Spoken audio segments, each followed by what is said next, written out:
देवताओं का साम्राज्य। अपने शरीर को इस प्रकार देवताओं का साम्राज्य समझना और सब देवताओं का अधिष्ठाता मैं हूँ, इस विचार को अपने मन में दृढ़ करना चाहिए। अपने मन की शक्ति शरीर की प्रत्येक इंद्रियां जाकर वैसा ही विलक्षण कार्य करती हैं।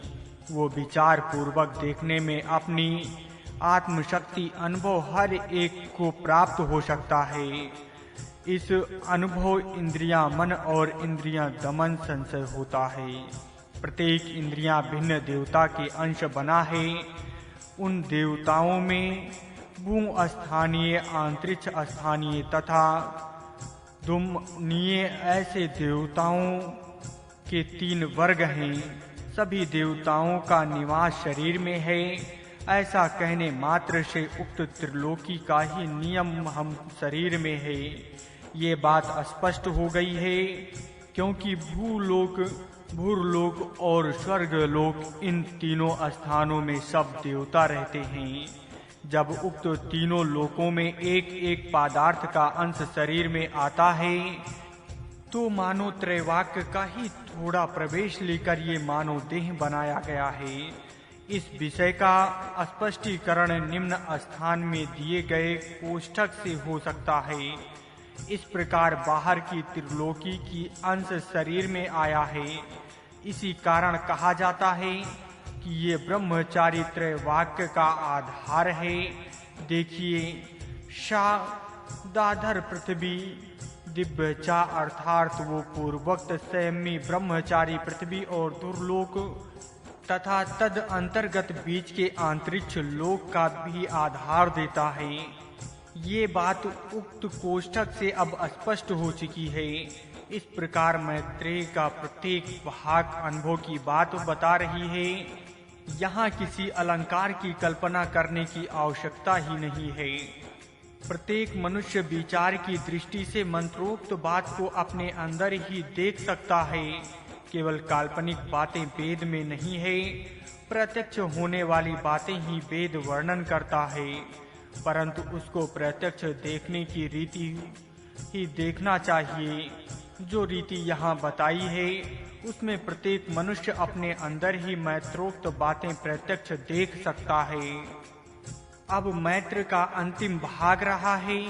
वो भाग है सा आचार्य तत्समर्पित, अर्थात उक्त प्रकार का ब्रह्मचारी अपने तप से अपने आचार्य पालन और पूर्ण तत्व करता है।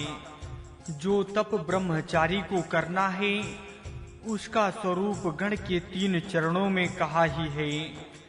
सृष्टि के अग्नि आदि देवताओं का निरीक्षण करना, उनको अपने अनुकूल बनाना, उनके अनुकूल स्वयं व्यवहार करना तथा अपने शरीर में जा उनके अंश में रहते हैं उनको अपने मन के अनुकूल चलाना, ये सब तप ही है। इस प्रकार का तप जो ब्रह्मचारी करता है, वही आचार्य को परिपूर्ण बनाता है।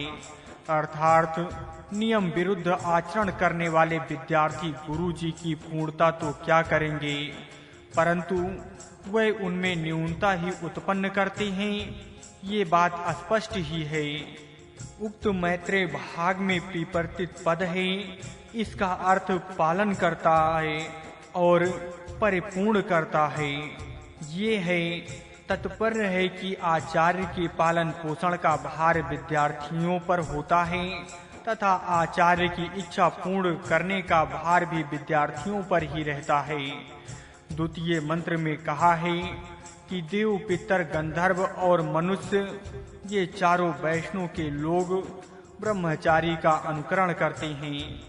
ये मंत्र का प्रथम कथन है।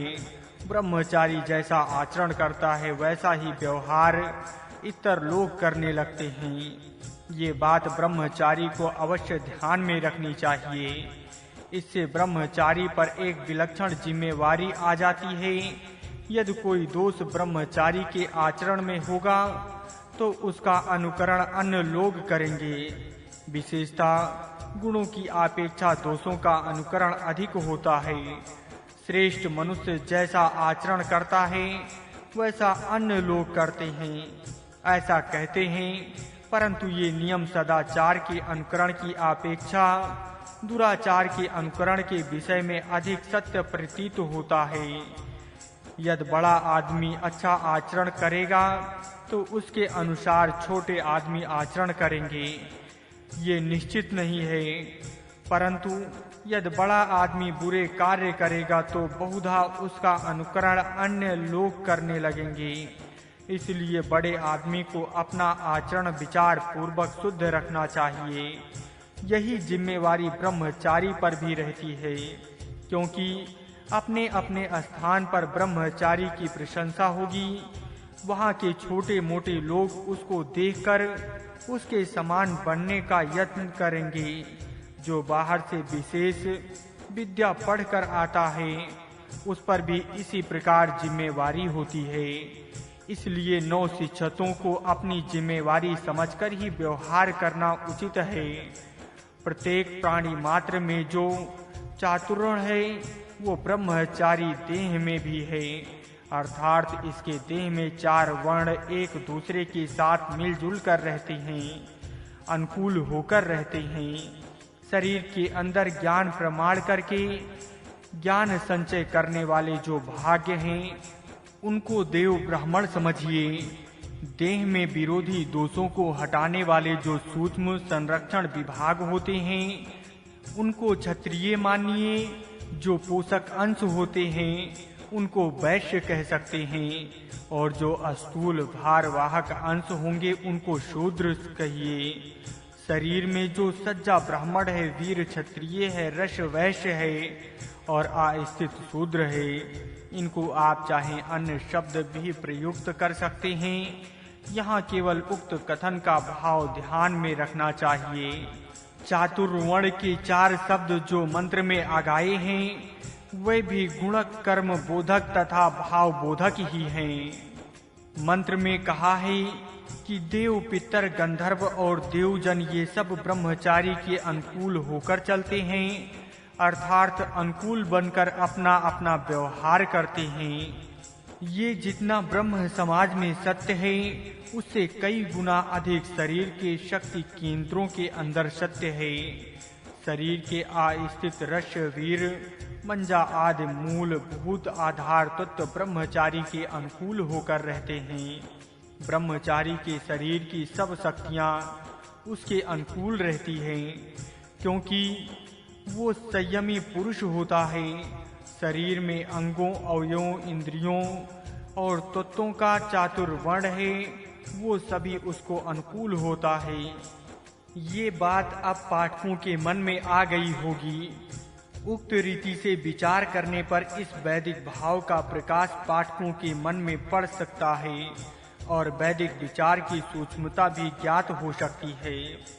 3 और 30 देव, अग्नि, वायु, इंद्र आदि ब्रहा देवताओं में चातुर्वर्ण है। इतना कहने मात्र से शरीर के अंदर के देवताओं में चातुर्वर्ण है तथा ये बात सिद्ध हो चुकी है, क्योंकि संपूर्ण देवताओं के अंश अपने शरीर में विद्यमान है, अर्थात उनके गुण धर्म बाहर हैं, वही अंदर हैं। इसमें विवाद नहीं हो सकता। अब इन देवताओं की संख्या कितनी है, इसका उत्तर इस मंत्र से निम्न प्रकार दिया है। त्रय, 3, त्रिशत, 30, त्रिशाता, 300, पष्टहस्त्रा, 6000। पहले मंत्र के स्पष्टीकरण के कोष्ठक में बताया ही है कि नाभि से निचला भाग पृथ्वी स्थानीय, नासिक गले तक का भाग अंतः ऋक्ष स्थानीय और सिर धुम्नीय है, अर्थात शरीर के अंदर इन तीनों स्थानों में, बाहर के तीनों स्थानों में रहने वाले सब देव हैं। वेद में अन्यंत्र कहा है कि प्रत्येक स्थान में 11-11 देवता हैं, उनमें भी 10 गौण और 1 मुख्य हैं। सिर में मस्तिष्क है, उसकी देवता सूर्य हैं। हृदय में मन और उसके देवता चंद्र किवा इंद्र हैं, तथा जठर में अग्नि देवता हैं। इस प्रकार तीनों स्थानों में ये 3 देवताएं मुख्य हैं। प्रत्येक देवता के अधीन 10 गौण देवताएं हैं। 3 मुख और 30 गौण मिलकर इंद्र देवता होती है। प्रत्येक देवता एक एक अंग में रहती है, अर्थात 33 देवताओं के अधीन 33 अंग हैं। इस भाव को लेकर निम्न मंत्र देखिए। नंबर 1, जिसके अंग में 33 देव रहे हैं। नंबर 2, जिसके अंगों में गर्त में 33 देव विशेष सेवा करते हैं। उन 33 देवों को ब्रह्मज्ञानी पुरुष ही केवल जानते हैं। नंबर 3, 33 देव जिसका को सर्वदा रक्षण करते हैं, उस निधि को आज कौन जानता है। ये वर्णन परमात्मा में पूर्ण रूप से और जीव आत्मा में अंश रूप से लगता है, क्योंकि ये बात पूर्व स्थल में कही ही है कि अग्नि, इंद्र और सूर्य आदि देवता पूर्ण रूप से परमात्मा के साथ जगत में हैं और अंश रूप से जीव आत्मा के साथ शरीर में हैं। परमात्मा का व्यापक तत्व और महत्व तथा जीव आत्मा का अध्यापक तत्व और अणु तत्व छोड़ दिया जाए तो तत्व रूप से दोनों का वर्णन एक जैसा ही हुआ करता है। वेद में इस प्रकार के वर्णन सहस्त्र स्थानों में हैं। 3 और 30 देवों का ये स्वरूप है।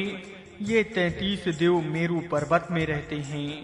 मेरु पर्वत पृष्ठवंश ही है, जिसको रीढ़, मेरु, दंड आदि कहा जाता है। इस पृष्ठवंश में छोटी छोटी हड्डियां एक के ऊपर एक दूसरी ऐसी लगी हैं और बीच के संधि पर्व में एक एक ग्रंथ है। जिस ग्रंथि में इन देवताओं का स्थान है, योग में जिस ग्रंथि भेदन का महात्म वर्णन किया है, वह ग्रंथियां ये ही हैं। प्राणायाम आदि साधनों द्वारा प्राण को इनमें से ले जाना होता है। योग साधन में इस प्रत्येक स्थान का अत्यंत महत्व है। इन सब देवताओं की ग्रंथियों में से गुजरकर मेरु पर्वत अथवा मेरु दंड के सबसे ऊपर के भाग में मस्तक के मध्य में जब आत्मा के साथ प्राण पहुंचता है, तब उस स्थिति में ब्रह्मलोक की प्राप्ति कहते हैं। यह 33 देवताएं अथवा 3 और 30 देवताएं ब्रह्मचारी के अधीन होती हैं, क्योंकि ब्रह्मचार्य आश्रम में वीर रक्षण पूर्वक योग्य अभ्यास द्वारा इन सब की स्वाधीन ही करना होता है। इसलिए इस ब्रह्मचर्य सूतक में बराबर कहा है कि ये सब देव ब्रह्मचारी के अनुकूल रहते हैं। ब्रह्मचारी इन सब देवों को पूर्ण तृप्त और स्वाधीन करता है। पूर्ण करने का तात्पर्य प्राण से भरना और पूर्ण विकसित करना है। उक्त 33 देवों से भिन्न 300 देव हैं। 3 स्थानों में 100 मिलकर 300 होते हैं। मस्तिष्क के स्थानों में 100, सहायक स्थानों में 100 और नाभि स्थान में 100। इस प्रकार ये शिव जी के 63 गण होते हैं। साथ साथ 6000 भी हैं। पुष्टवंशक साथ साथ 6 चक हैं। नंबर 1 गुदा के स्थान में मूलाधार चक्र। नंबर 2 नाभि स्थान के पास स्वाधीन विनायक और नंबर 3 मणिपूरक कवच। नंबर 4 हृदय स्थान के पास अनंत चक्र। नंबर 5 कंठस्थ में विशुद्धि चक्र और नंबर 6 भवों के बीच में आज्ञावाचक चक्र है।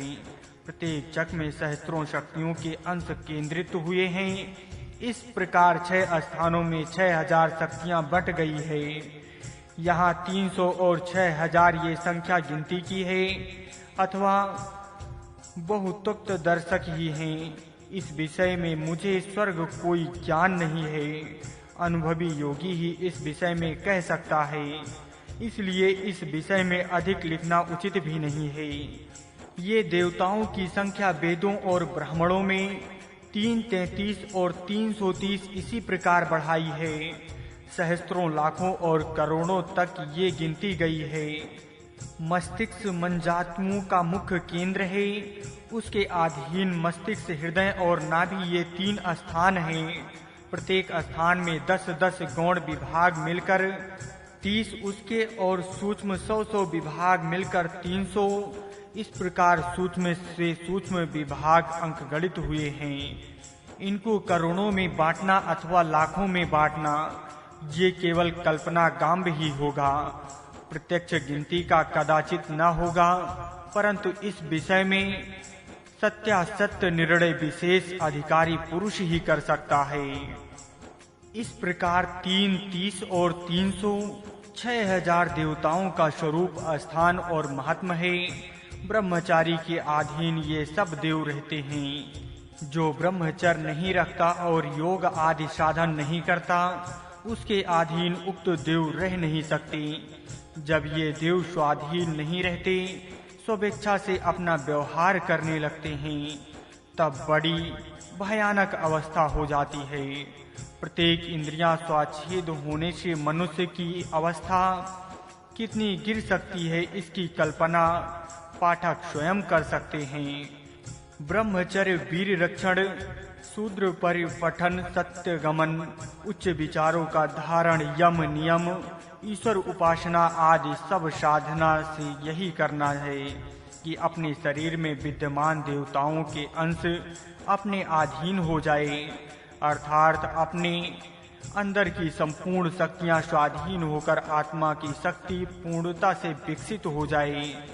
इस प्रकार ब्रह्मचर्य का परम सिद्धि वर्णन इस मंत्र में हुआ है। पाठक इस मंत्र के अर्थ की अधिक खोज करें और जहाँ तक हो सके वहाँ तक प्रयत्न करके इसे दृष्टि से अपनी उन्नति करने का प्रयत्न करें। अब अगले तृतीय मंत्र में ब्रह्मचर्य आश्रम में करने योग 3 प्रकार अज्ञानों का निवारण बताया है। साधारण मनुष्य 3 प्रकार के अज्ञान के अंधकारों में रहता है। उन तीनों अज्ञानों का निराकरण करना और तीनों ज्ञानों की प्राप्ति करना इस आश्रम में होता है। गुरु शिष्य संबंध इस तृतीय मंत्र के पहले अर्ध भाग में कहा है कि जब आचार्य ब्रह्मचारी को शिष्य मानकर अपने पास रखता है, तब वो उसको अपने अंदर कर लेता है।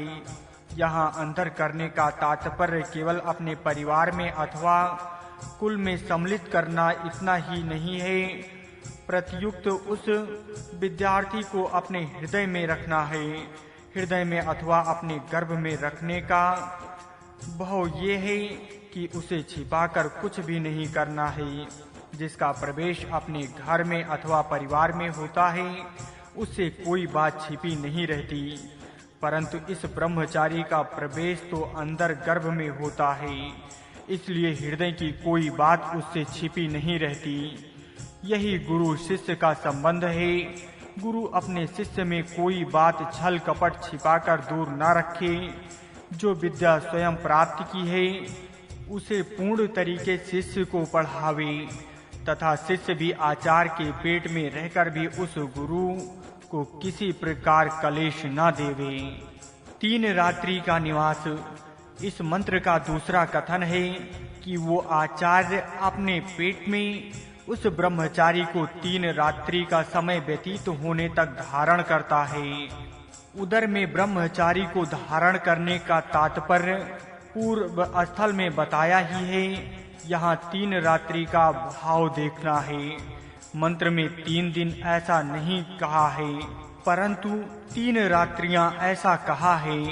रात्रि शब्द अंधकार का भाव बताता है और अंधकार अज्ञान का बोधक स्पष्ट ही है।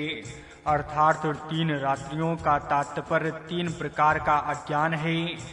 इसलिए 3 रात्रि गुरु के पास रहने का आयास ऐसा विदित होता है कि 3 प्रकार का अज्ञान दूर होने तक गुरु के पास निवास करना है।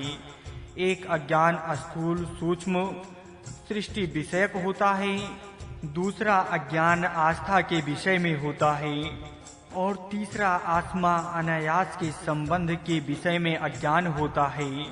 इन तीनों अज्ञानों को दूर करना ही विद्या अध्ययन का उद्देश्य है।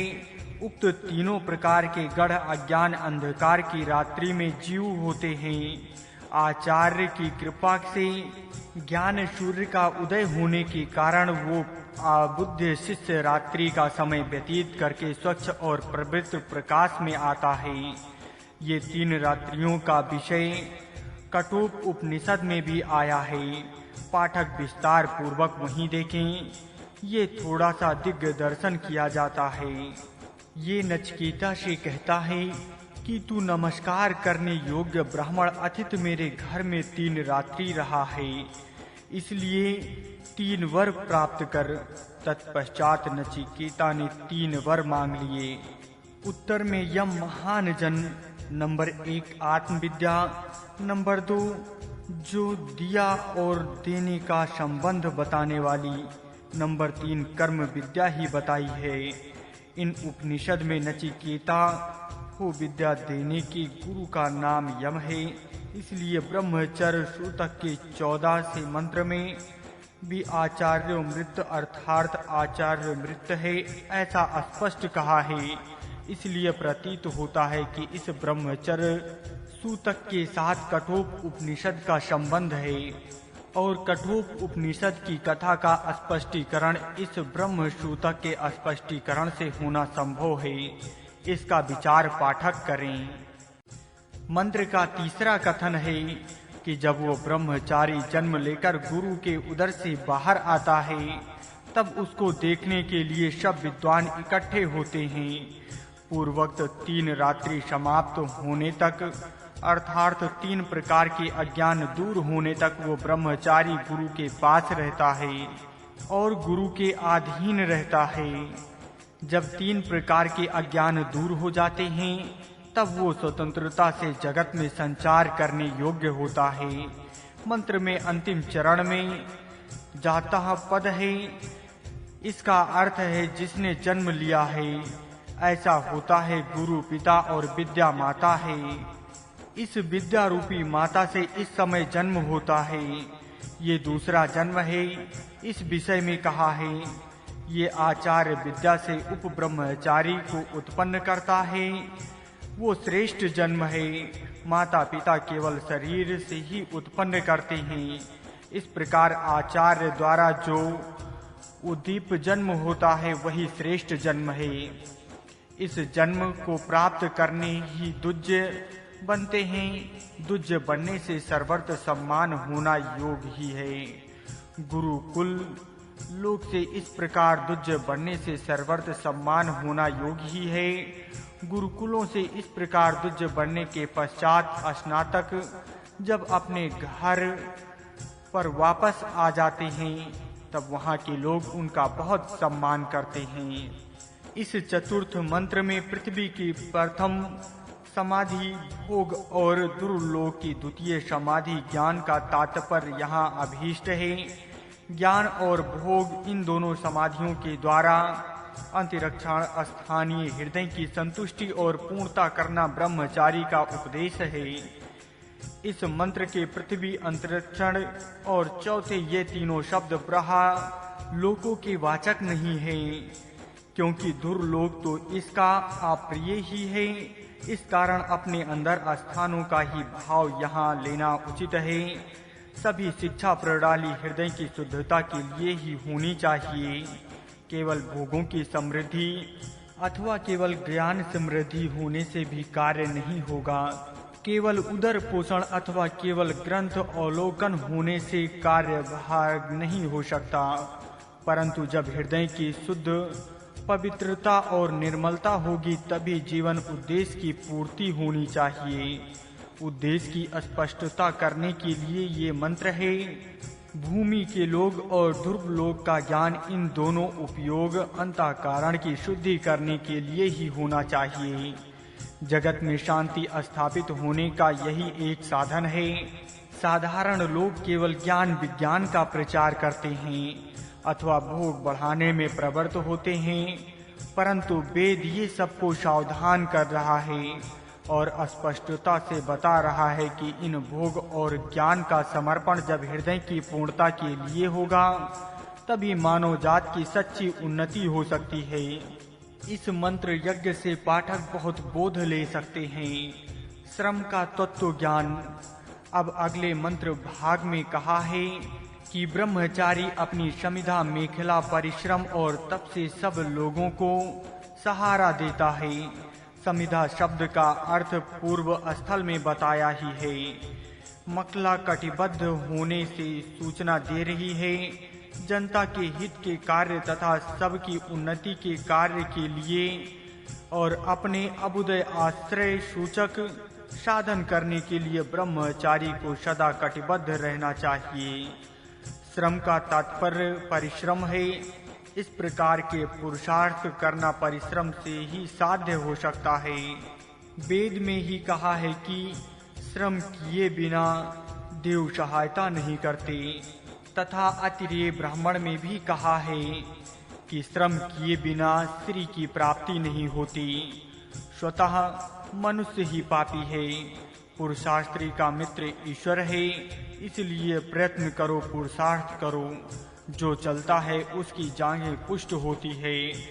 फल निकलने तक प्रयत्न करने वाला आत्मा प्रभावशाली होता है। प्रयत्न करने वाला पाप भाव मार्ग में ही मर जाते हैं। इस कारण प्रयत्न करो और श्रम करो। जो बैठता है उसका दैव्य बैठता है, जो खड़ा होता है उसका दैव्य खड़ा होता है, जो सोता है उसका दैव्य सो जाता है, तथा जो चलता है उसका दैव्य भी पाश आ जाता है।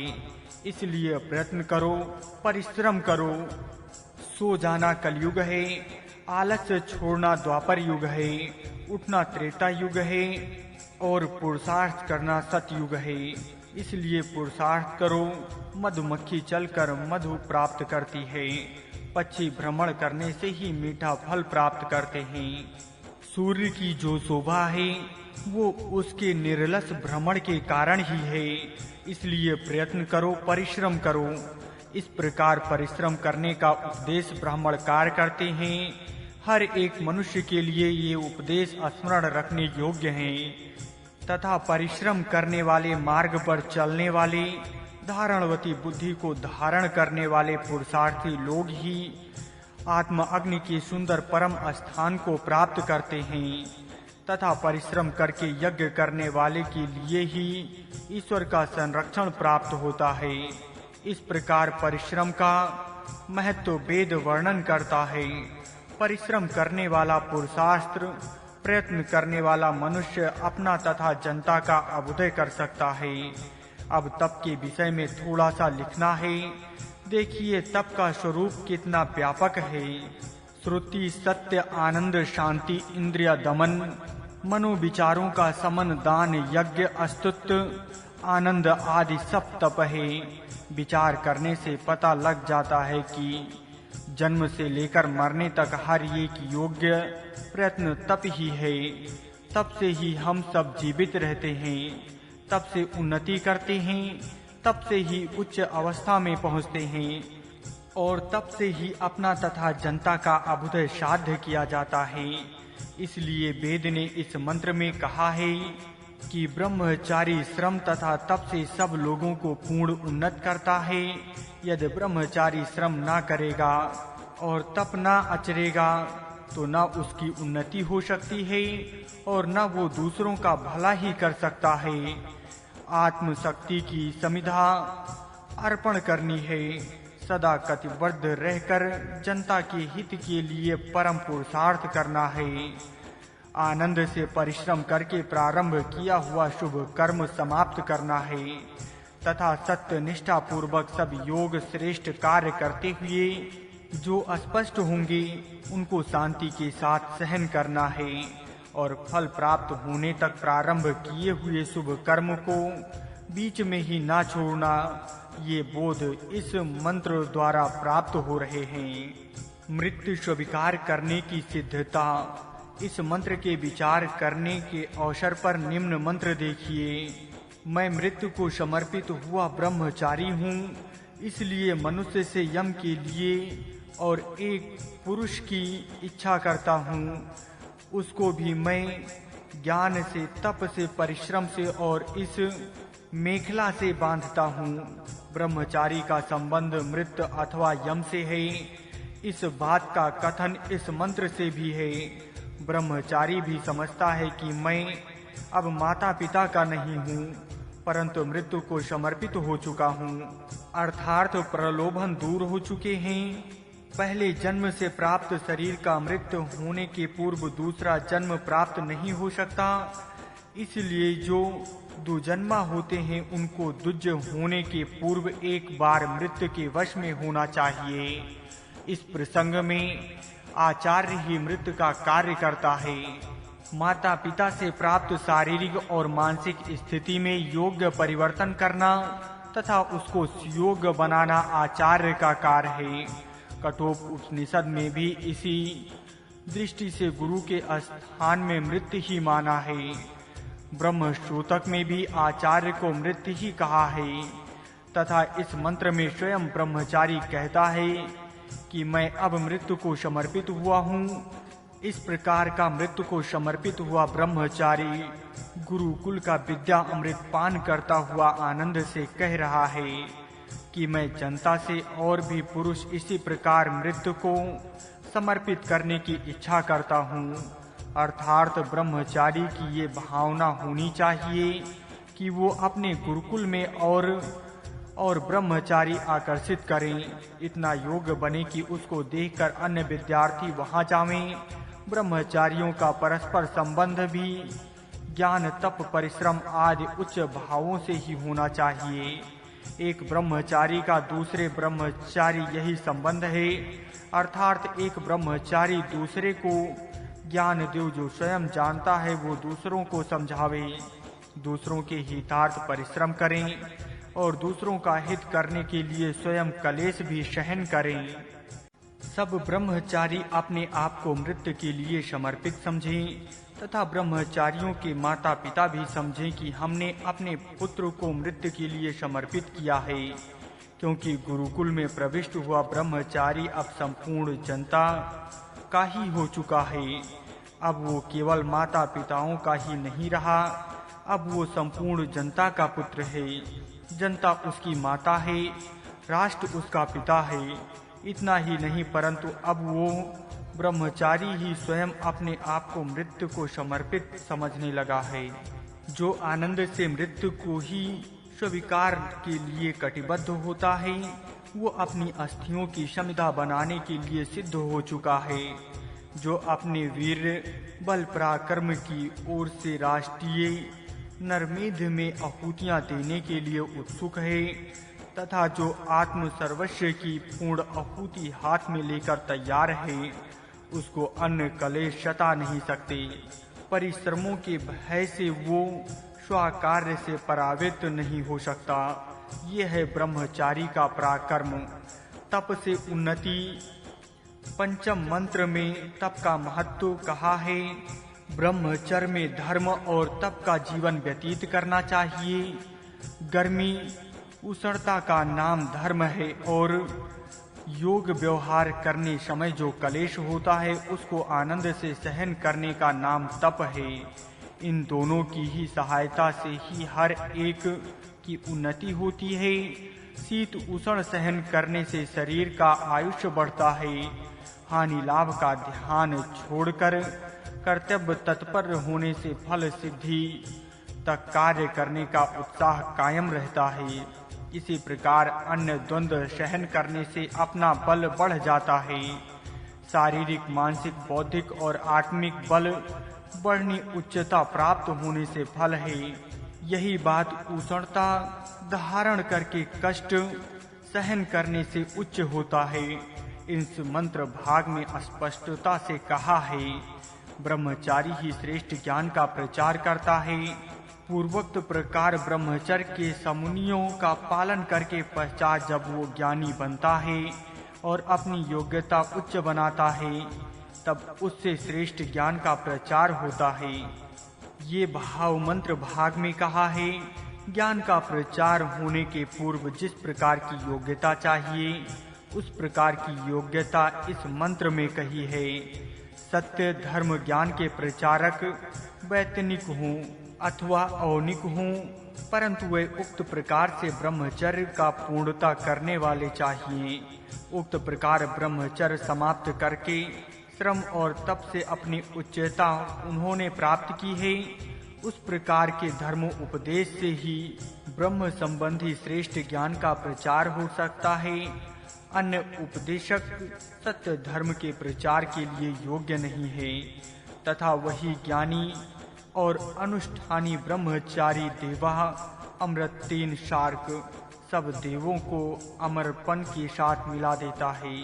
यहाँ देव शब्द से व्यवहार करने वाले सज्जन लेना युक्त है।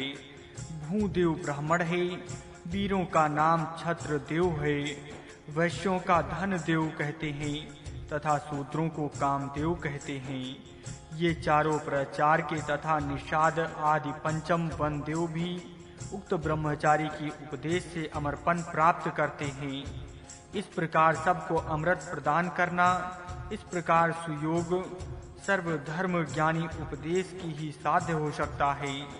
इसलिए वेद में ये अन्यंत्र कहा है, ब्रह्मचारियों से ही ज्ञान की उत्क्रांति होती है। उस ज्ञान की नगरी में आपको मैं ले जाता हूँ, उसमें प्रवेश कीजिए। वो ज्ञान की नगरी ही आपको सुख और संरक्षण देवे। ये ज्ञान का महत्व है। पूर्वोक्त प्रकार के सच्चे ब्रह्मचारी ही इस ज्ञान की उन्नति करते हैं। अन्य वेतन इच्छुक उपदेशकों से ये पवित्र कार्य नहीं हो सकता। ये ज्ञान की नगरी ज्ञानियों के विचार क्षेत्र में हुआ करती है। जो सज्जन उस विचार क्षेत्र में पहुंच जाते हैं, उसमें घुस जाते हैं और वहां निवास करते हैं, उन्हें ही सच्चा सुख और सच्चा संरक्षण प्राप्त हो सकता है। इस ज्ञान की नगरी मार्ग ब्रह्मचर्य आश्रम ही है। दूसरा मार्ग इस नगरी तक नहीं जाता। वास्तविक गति से हर एक को इस पवित्र भूमि में जाना चाहिए। जो इसमें प्रविष्ट होता है वो देवता का अंश बन जाता है। देखिए, ब्रह्मचारी सत्य कर्मों को करता हुआ चलता है, इसलिए वो देवों का एक अंग बन जाता है। ब्रह्मचारी नियमानुकूल व्यवहार करता है तथा सत्य कर्म दक्षता पूर्वक करता है, इसलिए वो देवों का अवयव भाग या अंग समझा जाता है। कोई उसको साधारण मनुष्य ना समझे। ब्रह्मचारी साधारण मनुष्य नहीं है, वो देवों का अंग है। परंतु जो नियमानुकूल चलने वाला होता है वही इस प्रकार श्रेष्ठ है, ना कि नकली ब्रह्मचारी श्रेष्ठ होता है। स्पष्ट मंत्र के पूर्वार्ध में ब्रह्मचारी का रहना सहना अत्यंत सीधा साधा होने की सूचना दी गई है। काली कंबल अथवा कृष्ण जिन्हीं उसका ओढ़ने का वस्त्र है। शीत निवारणार्थ अग्नि जलाने का साधन समाधि सिद्ध है। हजामत आदि का झंझट नहीं है। इस प्रकार का सीधा साधा ब्रह्मचारी होना चाहिए। जहाँ तक सीधे साधेपन का अवलोकन होना संभव होगा उतना होना आवश्यक है। खादी का लंगोट, खादी की धोती, उत्तरीय और कुंडता काला कंबल ये ब्रह्मचारी का पोशाक है। इस प्रकार सादगी के साथ ब्रह्मचर्य नियमों का उत्तम प्रकार से पालन करता हुआ अपने आप को पवित्र बनाने के कर्म में दत्तचित्त होकर विद्या अध्ययन बड़ी मेहनत से करता है और सुफलता के साथ सफलता प्राप्त करता है। इस रीति से विद्या अध्ययन समाप्त करने के पश्चात वो जनपद में भ्रमण करता है और लोक संग्रह करता है। एक विचार से लोगों को एकत्रित करके उनको महान कार्य में प्रवृत्त करना लोक संग्रह का तात्पर्य है। जनता की उन्नति करने के लिए इस प्रकार वो कार्य करता है। वीरवार भ्रमण करके व्याख्यान आदि द्वारा वो सर्वत्र जागृति कर देता है। पूर्व में उत्तर समुद्र तक वो प्रचार करता हुआ पहुंच जाता है, अर्थात पूर्व अवस्था में उच्चतर अवस्था तक वो स्वयं पहुंचता है और जनता को पहुंचाता है। इस प्रकार ब्रह्मचर्य आश्रम रूपी पूर्व अवस्था से गृहस्थ आश्रम रूपी उत्तर अवस्था को वो प्राप्त करता है। समुद्र शब्द हलचल का वाचक है। एक होकर उत्कर्ष के लिए गति अथवा हलचल करने का नाम समुद्र है। इस समुद्र में वो अपनी नौका चलाने को सिद्ध होता है। जनता की उन्नति करने के लिए जो जो हलचल करना आवश्यक है वो हलचल अब वो करने लगता है। ब्रह्मचारी की हलचल सत्य मंत्र में कहा है कि प्रथम अवस्था में ब्रह्मचारी माता पिता और घर वार के मोह जाल को तोड़कर अपने आप को मृत्यु के लिए समर्पित समझकर सब प्रकार के कष्ट और कलेश सहन करने के दृढ़ निश्चय के साथ गुरुकुल में निवास कर विद्या की प्राप्ति के कार्य में लगा हुआ था। इसी अवस्था में वो विद्या समाप्ति तक रहा।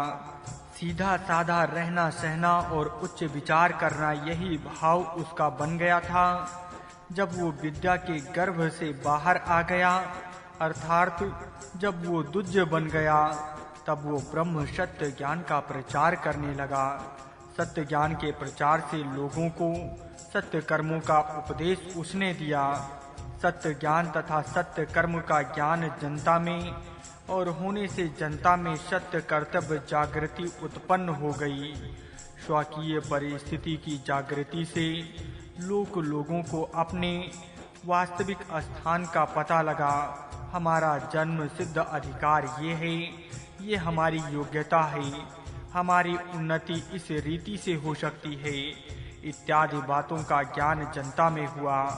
इतना ही करके वो ब्रह्मचारी चुप न रहा, परंतु उसने प्रजापति प्रजा के पालन करने वाले के धर्म भी बताई। राजा को इस प्रकार बर्ताव करना चाहिए, अधिकारियों के ये कर्तव्य हैं इत्यादि सब उत्तम प्रकार से बताया।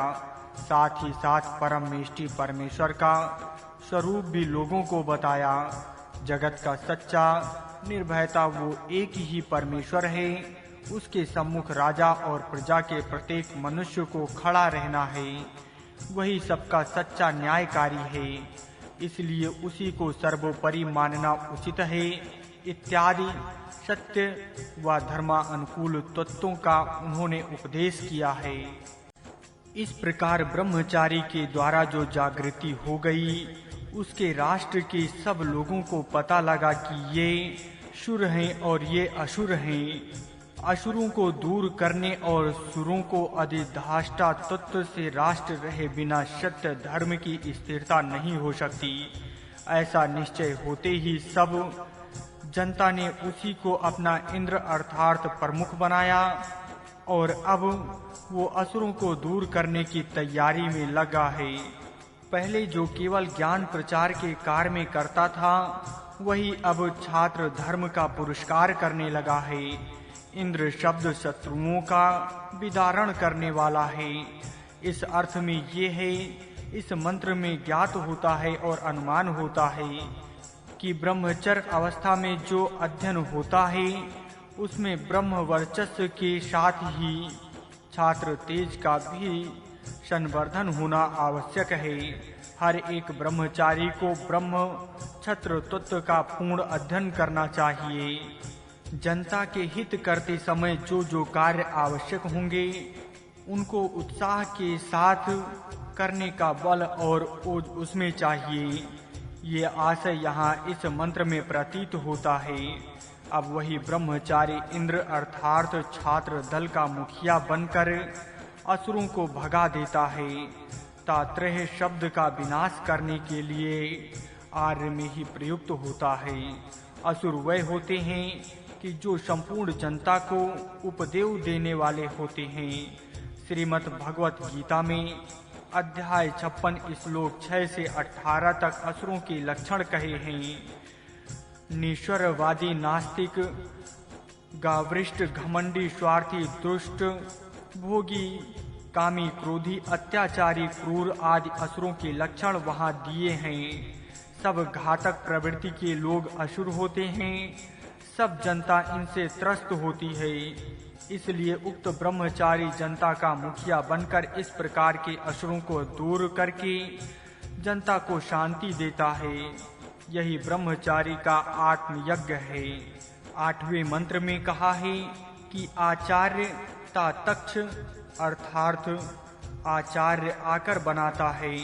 तच्छ धातु का अर्थ ताखाण के हथियारों से काम करना, आकार बनाना, लकड़ी से विविध पदार्थ बनाना, कल्पना से नवीन यंत्रादिक की रचना योग्य रीति से बनाना है। इस धातु तक्षक तच्छन ने शब्द बने हैं। जिनका अर्थ बढ़ई लकड़ी का काम कर नेहुला लकड़ी से विविध आकार बनाने वाला ऐसा होता है। तक्षण शब्द का भाव काटना ही है तथा बढ़ई के औजार हथियार आदि का नाम ही तक्षण है। इससे पाठकों को विविध होगा कि तातक्ष शब्द का भाव आकार घड़ना है। गुरु आचार्य का भाव परमेश्वर भी है।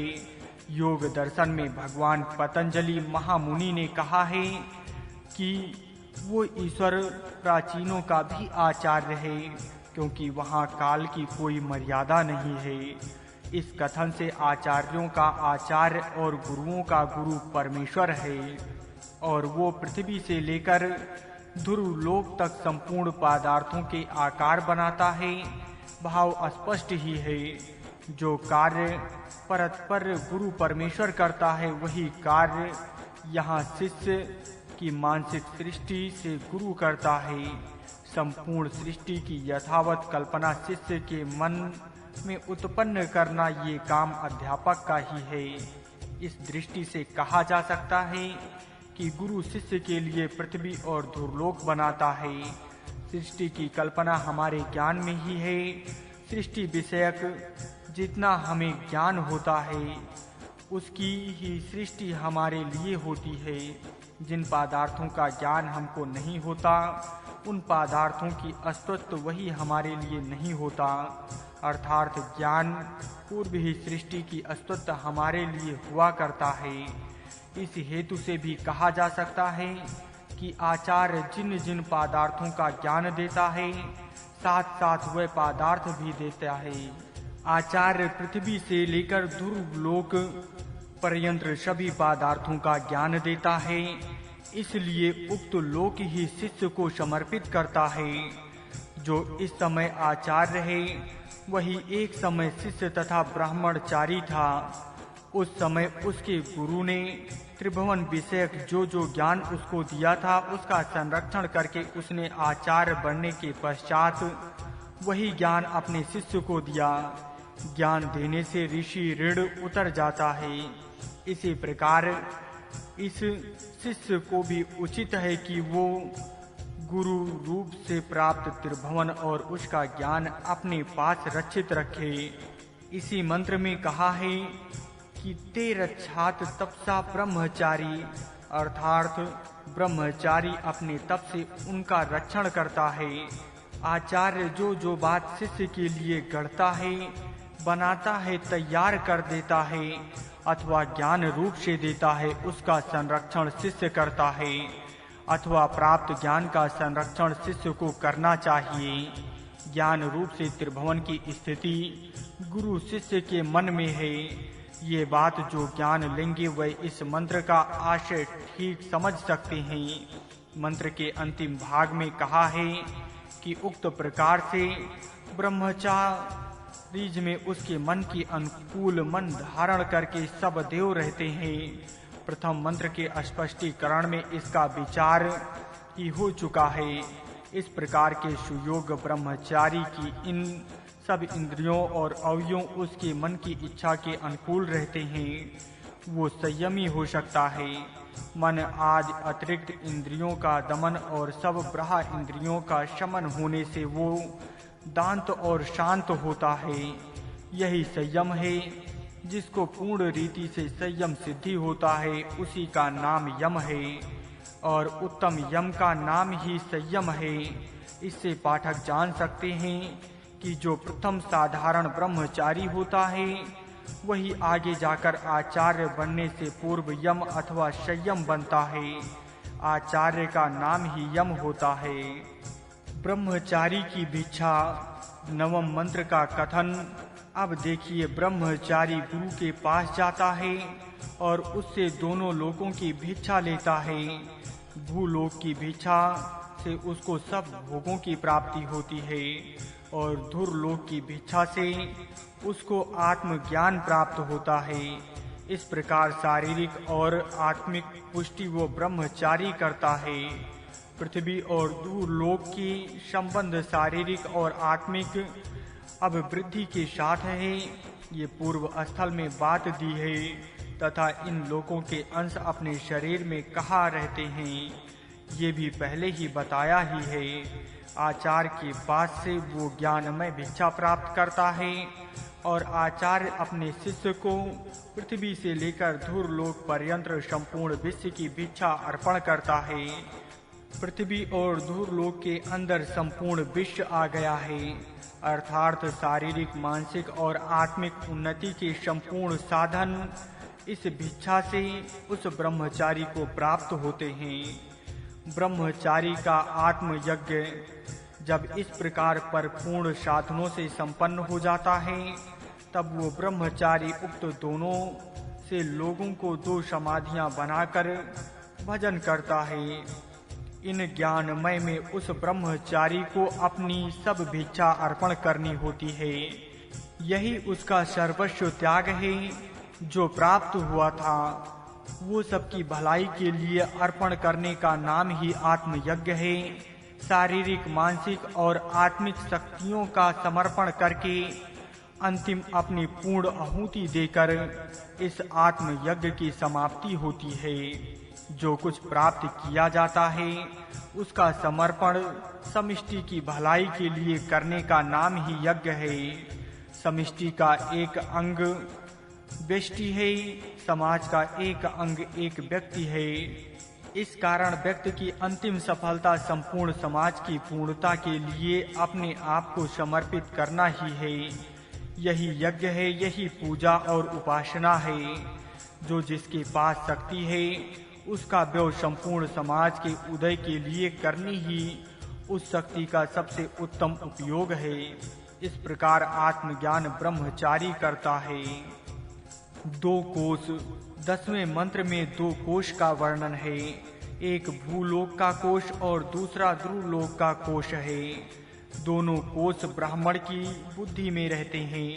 ब्राह्मण अर्थात अपने गुरु शिष्य जो उक्त दोनों लोगों की भिक्षा देता है, वो अपनी बुद्धि से देता है।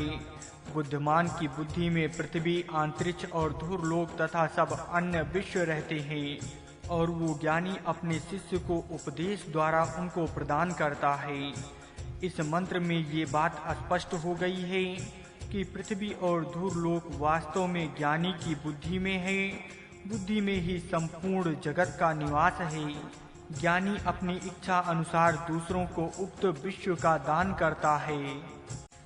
कोश रक्षक ब्रह्मचारी आचार्य के पास उक्त दोनों कोश शिष्य की बुद्धि में आते हैं, अर्थात पृथ्वी से लेकर स्वर्ग पर्यंत तक संपूर्ण ज्ञान उसको प्राप्त होता है। अब विचार करना है कि इन दोनों खजानों का किस रीति से संरक्षण होता है। मंत्र में ही कहा है कि तप से संरक्षण किया जाता है। जो ब्रह्मचारी तप करता है, शांति, उष्ण आदि द्वंद्व सहन करने की शक्ति बढ़ाता है, वही उक्त कोशों का संरक्षण कर सकता है। तप के बिना, कष्ट सहन करने के बिना उनका रक्षण नहीं हो सकता। ये बात इस मंत्र में स्पष्टता से कही है। 2 अग्नि 11वें मंत्र में अग्नियों का वर्णन है। पृथ्वी पर एक अग्नि है और दूरलोक में दूसरी अग्नि सूर्य रूप में है। ये दोनों प्रकाश किरणों के बीच में अर्थात अंतरिक्ष में मिल जाती हैं। इनकी किरणें सर्वत्र फैलती है और ब्रह्मचारी उनका अधिकारी होता है। पूर्व दोनों मंत्रों के साथ इस मंत्र के कथन की तुलना करने से विदित होगा कि दोनों लोगों की भिक्षा बुद्धि में रहने वाले दोनों कोश तथा 2 लोगों की 2 अग्नि में ये सब एक ही मुख्य बात को बता रहे हैं। शरीर में भू स्थानीय जाठर अग्नि और धूम्र स्थानीय मस्तिष्क निवासी सूर्य अग्नि है। जाठर अग्नि और मस्तिष्कता चैतन्य अग्नि, इनका मिलाप बीच में हृदय के स्थान में होता है। वहीं से ये सब स्थानों में किरणें फैलती हैं। इस प्रकार ये दोनों अग्नि हैं। ऊर्ध्वरेता मेघ और ब्रह्मचारी 12वें मंत्र में मेघों का ब्रह्मचर्य कहा है। वृष्टि करने वाले मेघ बड़ी गर्जना करते हुए वृष्टि करते हैं और सबको जीवन देते हैं। दूसरे कई मेघ होते हैं जो जलहीन होते हैं परंतु बड़ी गर्जना करते हैं। उनकी गर्जना से जनता को केवल कष्ट ही होते हैं। इसका कारण पहले प्रकार के मेघ जल से भरपूर होते हैं और दूसरे प्रकार के मेघ जलहीन होते हैं। इसी प्रकार ऊर्ध्वरेता तेजस्वी ब्रह्मचारी मेघनाथ के समान अपनी बड़ी विशाल आवाज से व्याख्यान देकर अपने ज्ञान अमृत की दृष्टि करता है और जनता से नवजीवन फैलाता है। परंतु दूसरे कई निवीर उपदेशक ऐसे होते हैं जो कि व्याख्यान का घटोप करते हैं परंतु उनके खोखले व्याख्यानों से किसी का भी कोई लाभ नहीं होता। इसका कारण पहले वीर्य के साथ तप से होता है और दूसरे में दोनों नहीं होते। बड़े ब्रह्मचारी का कार्य 13वें मंत्र में सबसे बड़ा ब्रह्मचारी परमात्मा है। वो अग्नि, सूर्य, चंद्र, वायु, जल आदि देवताओं में विशेष प्रकार की समाधियां डाल देता है। उस समाधि से उक्त देव अपना कार्य करने में समर्थ होते हैं। अग्नि, सूर्य आदि देव परमात्मा के तेज से प्रकाशते हैं। वायु परमात्मा के बल से बहता है। जल उसकी कांति से दूसरों को शांति दे रहा है, अर्थात परमात्मा अपनी शक्ति रूप समिधा इनमें रखता है। उस कारण अग्नि आदि देव अपना कार्य करते हैं। प्रत्येक देवता से भिन्न भिन्न तेज उत्पन्न होता है और वो तेज अंतरिक्ष में इकट्ठा होता है। इससे वृष्टि और जल होता है। जल में वृक्ष, वनस्पतियां, उसमें अन्य से वीर और वीर से पुरुष, किंतु मनुष्य आदि प्राणियों की उत्पत्ति होती है। ये बड़ी ब्रह्मचारी का जगत में कार्य होता है। छोटे ब्रह्मचारी का कार्य। अब छोटे ब्रह्मचारी का कार्य देखिए। छोटा ब्रह्मचारी वो है जो कि गुरु के घर में जाता है और यम नियमों आदि का पालन करके विद्या अध्ययन करता है। परमात्मा में जो अग्नि, सूर्य, चंद्र, वायु, जल आदि देवता हैं, उनके अंश इस ब्रह्मचारी में क्रमशः वाक, नेत्र, मन, प्राण, वीर्य आदि हैं। ये छोटा ब्रह्मचारी अपनी समिधा इनमें डालता है और इनको प्रज्वलित करता है। वृत्त, स्वाशक्ति, दृष्टि, विचार शक्ति, जीवन की कला और वीर तथा अनन्यान शक्तियों का विकास करना इस छोटे ब्रह्मचारी का कार्य है। अपनी स्वकीय आत्मा शक्ति की समिधा वो अपनी उक्त अग्नियों में डालता है, उनको प्रज्वलित अर्थात अधिक तेजस्वी करता है। जब उक्त शक्तियां बढ़ जाती हैं तब उनकी ज्वालाएं अंतरिक्ष में अर्थात अंतःकरण में किंवा हृदय में मिल जाती है। प्राणी, नेत्र, कर्ण, मन, प्राण आदि का संबंध अंतःकरणों में हो जाता है। उससे एक प्रकार का विलक्षण तेज उत्पन्न होता है जिससे पुरुष की प्रसिद्धि होती है। उससे ज्ञान की वृष्टि होने से सर्वत्र शांति फैलती है। छोटे और बड़े ब्रह्मचारी के ये कार्य देखने योग्य हैं। इन कार्यों को देखने से दोनों के कार्य क्षेत्रों की समानता व्यक्त होती है। ये समानता देखने योग्य है। आत्मा परमात्मा का कार्य क्षेत्र और गुणाधर्म इस प्रकार देखने योग्य है। आचार्य का स्वरूप 14वें मंत्र में आचार्य को ही मृत कहा है, क्योंकि उसकी कृपा से दूसरा जन्म प्राप्त होता है और शिष्य दुज्य बनता है। पहला जन्म माता पिता से मिलता है। पहले जन्म से प्राप्त शरीर का मृत्यु अथवा मरण उपनयन संस्कार के समय होता है। तत्पश्चात उस ब्रह्मचारी का आत्मा विद्या देवी के गर्भ में रहता है। विद्या और आचार्य के गर्भ में नियत समय अर्थात 12, 14, 36, 48 वर्ष तक रहकर गर्भ से बाहर आता है। ये उसका दूसरा जन्म है। परमात्मा का नाम मृत्यु है, इसलिए कि वो पहले जीर्ण शरीर को छुड़ाकर दूसरा कार्यक्षम नवीन शरीर देता है। आचार्य भी वही कार्य संस्कार रूप से करता है, इसलिए आचार्य भी मृत्यु ही है। आचार्य वरुण है।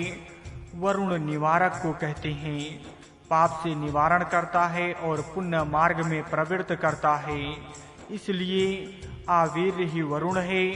वरुण शब्द वर्तत्व अर्थात श्रेष्ठ तत्व दर्शक भी है। आचार्य की श्रेष्ठता सुप्रसिद्ध ही है। आचार्य व अर्थ ये ही है कि आचार्य गृहायति, जो सदाचार की शिक्षा देता है। आचार्य सोम अर्थात चंद्र है। चंद्र के समान शांति और आहृद देने का कार्य आचार्य करता है। आचार्य से जो विद्या प्राप्त होती है वो शिष्य के अंतःकरण में शनि और आनंद स्थिर करने के लिए कारणभूत होती है। सोम शब्द का दूसरा अर्थ ज्ञानी ऐसा भी है। उमा शब्द संरक्षक विद्या अथवा ज्ञान की व मूल शक्ति के वाचक केन उपनिषद में आया है। वहाँ उमा शब्द का ब्रह्म विद्या अथवा मूल शक्ति ऐसा अर्थ होता है। जो रक्षक विद्या की व शक्ति होती है उसका नाम उमा है। उस प्रकार की संरक्षक विद्या जिसके पास होती है उसको ज्ञानी अथवा समर्थ कहते हैं। आचार्य औषधि है। औषधि शब्द दोषधि शब्देश निरक्तकार बनाते हैं। दोषों को दूर करने का और स्वास्थ्य प्राप्त करने का काम औषधि का है। वही कार्य आचार्य करता है। शिष्य के दोष दूर करके उसके अंदर स्वचलन अर्थात अपनी शक्ति से बड़ा रहने का बल आचार्य देता है। इस कारण आचार्य ही औषधि है। आचार्य दूध है। पया शब्द का अर्थ दूध जल वीर अन्य बल उत्साह इतना है। इन सब अर्थों का भाव पुष्टि का साधन इतना ही है। 15वें मंत्र में गुरु शिष्य के सहवास का महत्व कहा है। जो लाभ विशेषता शिष्य को होता है वो गुरु सहवास से ही होता है। मंत्र में अमा शब्द सहवास अर्थात साथ रहने का भाव बता रहा है। सूर्य चंद्र के सहवास के अद्रोहक रात्रि का नाम अमा अथवा अमावस्या है। यहाँ सूर्य स्वयं प्रकाशक होने से गुरु किंवा आचार्य है और चंद्र पर प्रकाशक किंवा सूर्य के तेज से ही प्रकाश में वाला होने से उसका शिष्य है। ये जो सूर्य चंद्र का सहवास अमावस्या के दिन होता है वही सहवास गुरु शिष्य के विषय में यहाँ अमा शब्द से बताया गया है। आचार्य रूपी सूर्य की विद्या तेज से शिष्य रूपी चंद्रमा प्रकाशित होता है और ये सूर्य चंद्र विद्या अध्ययन की समाप्ति तक एकत्र ही रहते हैं। इतना ही नहीं परंतु यहाँ का अमा शब्द सूचित कर रहा है कि गुरु शिष्य का सहवास विद्या अध्ययन का समाप्ति तक अवश्य ही होना चाहिए। नियत समय पर पढ़ाने के लिए गुरु का आना और पढ़ाई के पश्चात चला जाना अध्यापन का ठीक ढंग नहीं है। गुरु के निरंतर के सहवास से शिष्य को अत्यंत लाभ पहुंचता है। इसी उद्देश्य से गुरुकुलवास की प्रणाली वेद ने बताई है। गुरु के घर में उसके पुत्र के समान शिष्य रहता है। इस समय वो गुरु के सब गुण देखता है और उनका अनुकरण करता है। गुरु शिष्य के नियत सहवास से अत्यंत लाभ है और इस समय उन लाभों को सभी मानने लगे हैं। इस मंत्र में घृत शब्द है। घृ रक्षण दीप्तो, इस धातु से वो शब्द बनता है। प्रवाह चलना और तेज फैलाना ये दो अर्थ घृ धातु के हैं। घृत शब्द में भी ये दोनों भाव हैं। गुरु शिष्य का सहवास घृत करता है, ये मंत्र का कथन है। अर्थात गुरु शिष्य के सहवास से विद्या का प्रवाह चलता है और ज्ञान तेज फैलता है। इस समय तक ज्ञान का प्रवाह गुरु शिष्य के संबंध से ही हमारे पास पहुंचा है और यही ज्ञान मनुष्यों का तेज बढ़ा रहा है। इसमें विवाद नहीं हो सकता। अब यहाँ प्रश्न उत्पन्न होता है कि गुरु अपने शिष्य से किस प्रकार की गुरुदक्षिणा मांगता है। गुरुदक्षिणा का स्वरूप बताने वाला शब्द इस मंत्र में प्रजापतो ये है। ये गुरु दक्षिणा प्रजा का पालन करने के विषय में होती है। प्रजा के पालन के विषय में अथवा जनता के हित के संबंध में ही दक्षिणा होती है। अर्थात गुरु अपने स्वार्थ का साधन करने के लिए दक्षिणा नहीं मांगता, अथवा आचार्य ऐसी दक्षिणा मांगता है कि जिससे सब जनता के पालन संबंध कुछ भाग बन सके।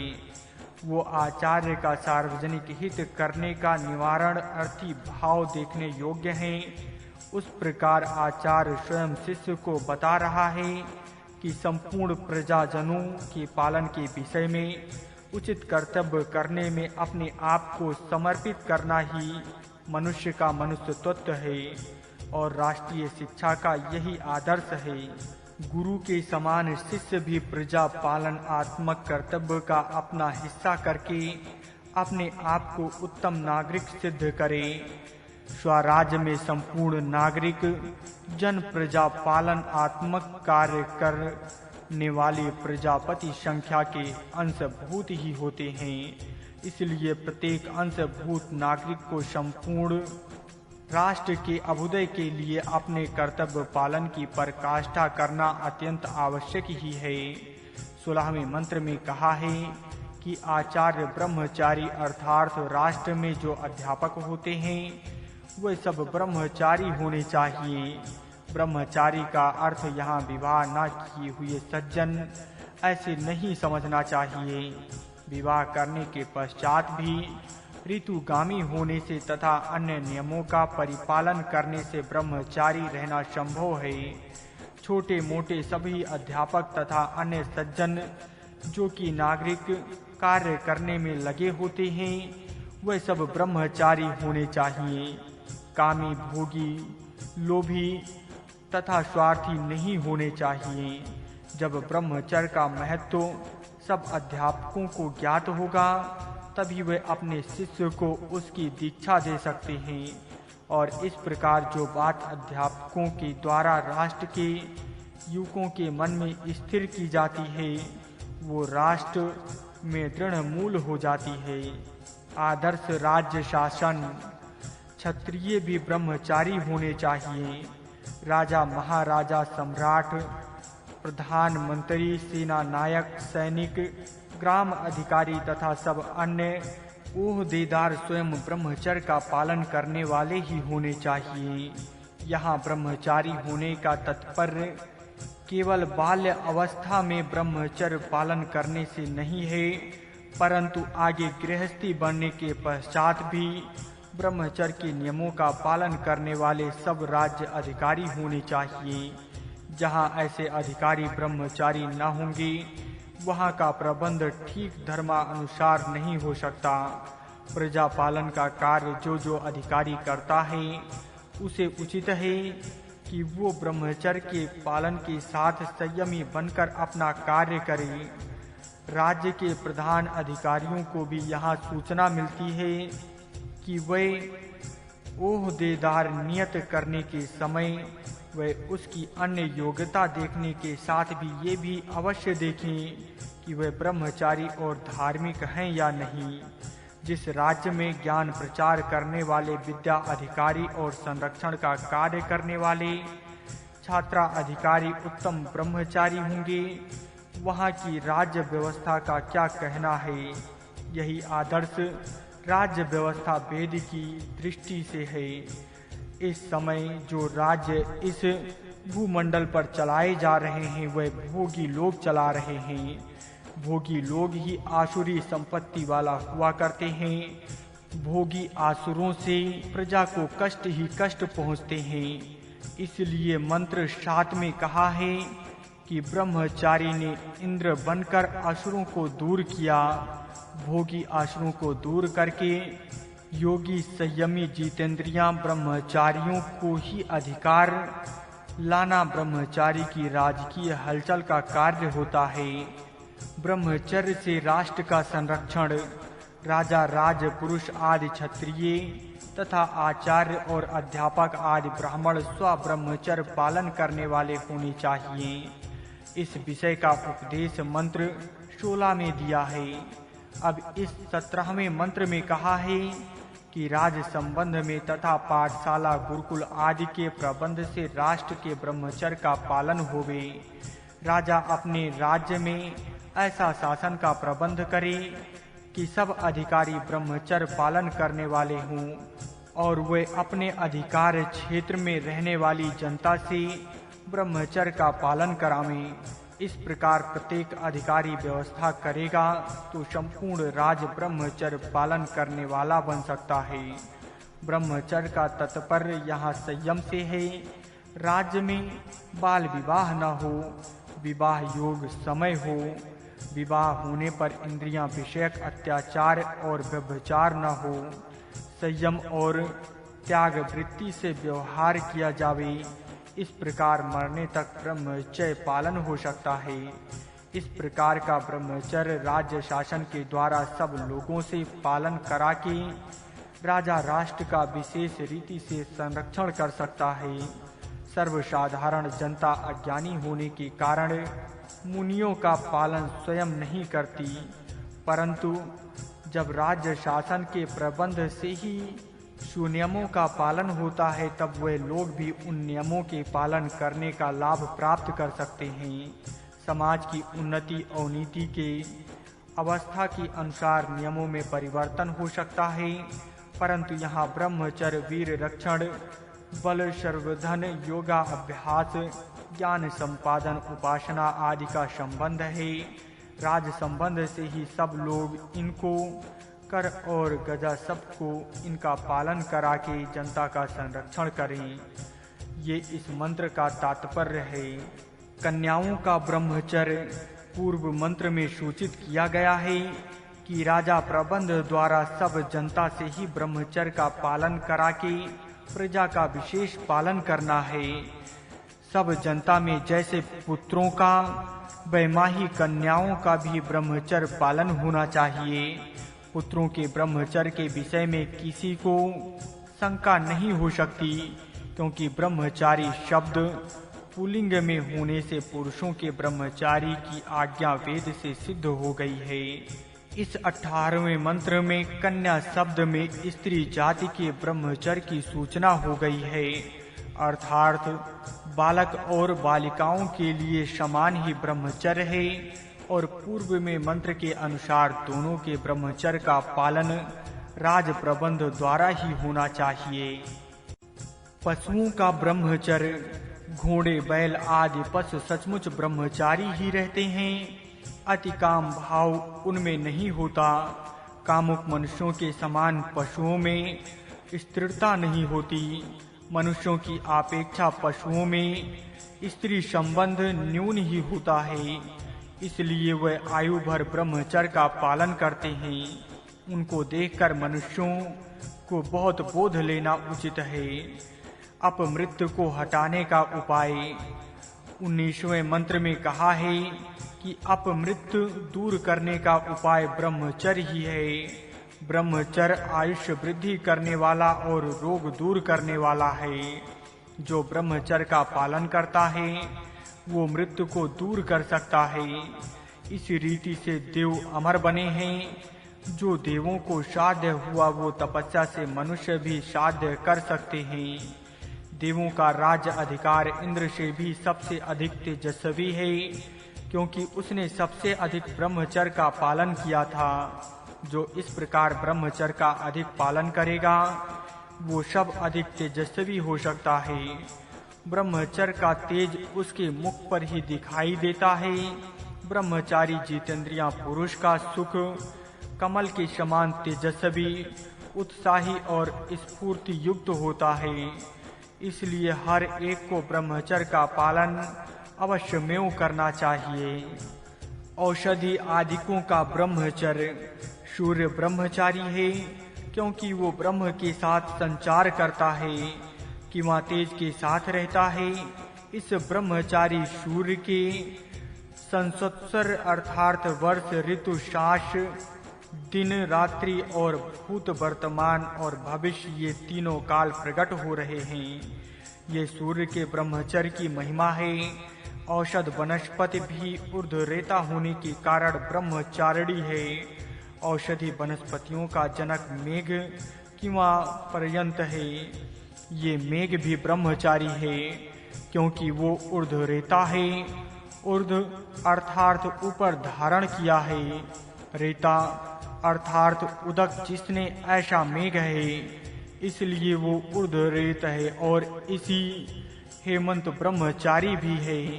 इसी ब्रह्मचर्य संयुक्त के मंत्र 12 में मेघ ब्रह्मचारी का वर्णन आ चुका है। वहाँ कहा है कि ये ब्रह्मचारी मेघ गर्जना करता हुआ पहाड़ों पर और भूमि पर उदक का सिंचन करता है। उसमें सब दिशाएं जीवित रहती हैं। ऊर्ध्व रेता होने के कारण मेघ में सृष्टि का पालन करने की शक्ति आगाई है। इस प्रकार जो ऊर्ध्व रेता होगा उसमें भी पालन करने की शक्ति आ सकती है। सूर्य भी अपनी किरणों से उदक रूपी रेत के ऊपर खींचता है। मनुष्य भी प्राण के आकर्षण से वीर्य को अपने ऊपर खींच सकते हैं। इस प्रकार मेघ और सूर्य के उदाहरण से ब्रह्मचर्य का महात्म वर्णन किया है। पशु पक्षियों का ब्रह्मचर्य पहले बैल और घोड़े के विषय में मंत्र 18 में कहा ही है कि वे ब्रह्मचारी हैं। प्रायः सभी पशु पक्षी ब्रह्मचारी हैं। बंदर आदि में वीर्य के नाश करने का अभ्यास दिखाई देता है, परंतु साधारणतः पशु ऋतुगामी होते हैं। ऋतुकाल से भिन्न समय में ना तो वे स्त्री के पास जाते हैं और न स्त्री उनको अपने पास आने देती है। सिंह, व्याघ आदि क्रूर पशुओं में तो ये ब्रह्मचर्य और एक पत्नी व्रत विशेष ही तीव्र है। परमात्मा ने उनमें कुछ ऐसी ही व्यवस्था की है कि उनको ऋतुकाल को छोड़कर अन्य समय में स्त्री पुरुष विज्ञान भी नहीं होता। कई पशु पक्षी इन नियम से अपवाद भी हैं, परंतु ये अपवाद पूर्वक नियम ही सिद्ध कर रहा है। पशु पक्षियों का ब्रह्मचर्य देखकर उनसे मनुष्यों को इस विषय में वाद लेना चाहिए। पूर्व मंत्र में कहा है कि औषधि वनस्पतियां आदि भी ऋतुकाल में ही पुष्पवती होने के कारण ऋतुगामी होने से ब्रह्मचारी हैं। सनअत्सर तो ऋतुओं में ही गमन करता है, इसलिए वो भी ऋतुगामी होने से ब्रह्मचारी हैं। ब्रह्मचारी का ज्ञान सबका संरक्षण करता है। ये मंत्र का कथन स्पष्ट ही है, क्योंकि ज्ञान से ही सबका संरक्षण होता है। ये 22वें मंत्र में कहा है। देवों का तेज 23वें मंत्र में देवों का तेज का वर्णन है, जो उत्साह और स्फूर्ति देता है, जो सबसे भाव उत्पन्न करता है और जो स्वयं तेज युक्त होकर दूसरों को भी तेजस्वी करता है। वो देवों का तेज है।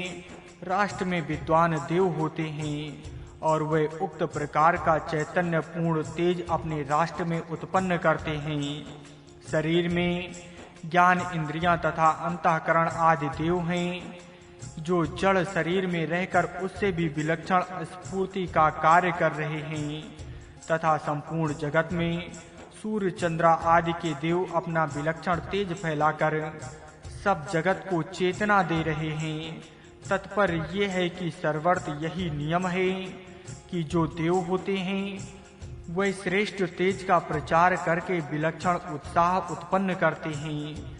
वही तेज ज्ञान और स्फूर्ति ब्रह्मचारी से फैलती है और देवों में कार्य करती है तथा अमरपन भी देती है। उपदेश का अधिकारी 24 और 25वें मंत्र में ब्रह्मचारी के विशेष ज्ञान का उल्लेख है। ब्रह्मचारी विलक्षण ज्ञान प्राप्त करता है और इसलिए उसका अद्भुत तेज फैलता है। इस हेतु से उसके अंदर सब देवताएं ओतप्रोत होकर रहती हैं। उससे कोई देवता और उसकी शक्ति अलग नहीं होती, अर्थात सब देवताओं की पूर्ण शक्ति के साथ वो अपना कार्य चलाता है। प्राणायाम आदि योग साधन द्वारा वो अपने प्राण, अपान, यान आदि सब प्राणों को अपने अधीन करता है। प्राण वश में होने से उसका मन वश में होता है। क्योंकि प्राण और मन शरीर में एकत्र मिले जुले रहते हैं। यदि प्राण निर्बल रहा तो निर्बल रहता है, और मन स्थिर रहने पर प्राण की चंचलता भी दूर हो जाती है। प्राण और मन स्थिर होने से हृदय की दिव्य शक्ति प्रकट होती है, तथा हृदय और मन नियमबद्ध होने से मेधा बुद्धि में ज्ञान का संचय होने और बढ़ने लगता है। अब उसकी योग्यता होती है कि वाणी द्वारा वो अपने ज्ञान का प्रचार करे।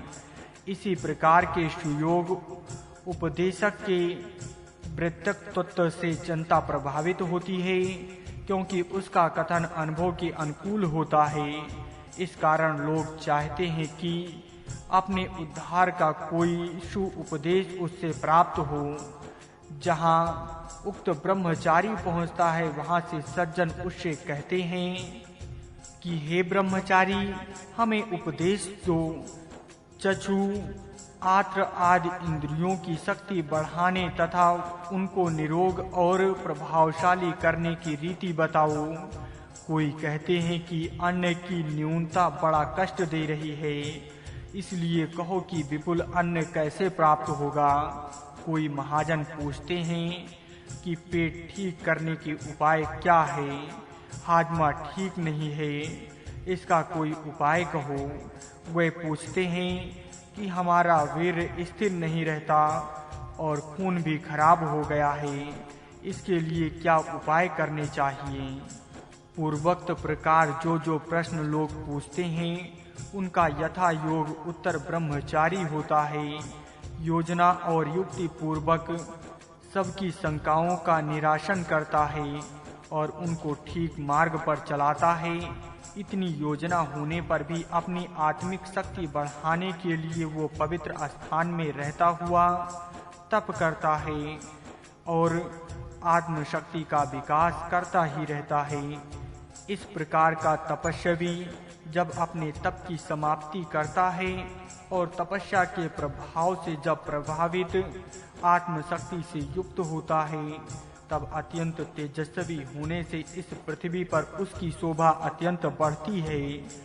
ये ब्रह्मचर्य का तेज है, इसलिए हर एक को ब्रह्मचर्य के सुनियमों का पालन करके अपनी आत्मशक्ति का विकास करना चाहिए।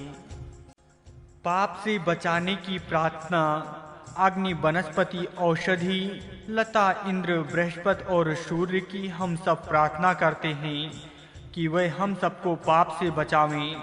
राजा वरुण, मित्र और भग, अंश, विविश्वान, सविता, देव, धाता, पूषा, मुख्य, गंधर्व और अप्सरागण, अश्विनी देवता, बृहस्पति और जो आर्यमा नामक देव हैं, अहोरात्र, सूर्य और चंद्र, ये दोनों सब आदित्य, वायु, पर्यंत्र, अंतरिक्ष, उपदिशा की हम सब प्रार्थना करते हैं कि वे हम सबको पाप से बचावें। अहोरात्र और उपशाएं मुझे शपथ से मुक्त करें, जिसे चंद्रमा कहा जाता है। वो सोमदेव मुझे पाप से मुक्त करें।